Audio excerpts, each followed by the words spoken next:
presented by BMS Dhama और कहै छिया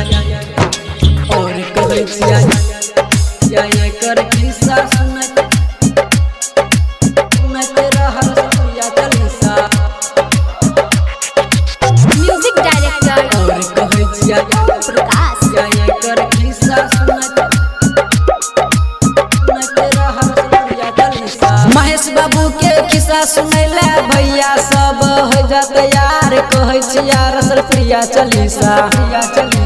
घर एकर रसलपुर पड़ै छा दरभंगा से बिलोंग करै छा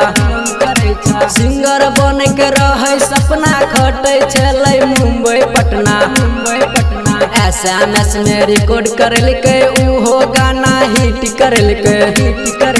राजा माझी से गीत लिखलकै कोइपल ढोरी हिट करलकै और कहै छिया एकर खिस्सा सुनैत रह रसलपुरिया चलीसा म्यूजिक डायरेक्टर और कहै छिया एकर खिस्सा सुनैत रह रसलपुरिया चलीसा भाई में छई दूगो भाई सबसे छई बड़का भाई घर के खर्चा ये जुटाबे मैथिली के बन गेल कलाकार सपना भेल एकर सकार शक्ति दादा सपोर्ट केलकै यूट्यूब पर फेमस बनलकै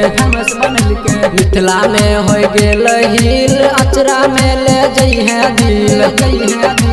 और कहै छिया एकर खिस्सा सुनैत रहा रसलपुरिया चलीसा म्यूजिक डायरेक्टर और कहै छिया एकर खिस्सा रसलपुरिया चलीसा सुनैत रहा रसलपुरिया चलीसा अजय गंगेश के लिखल गीत पूरा मिथिला में कैलक हिट सबके दिलवा ललकै जीत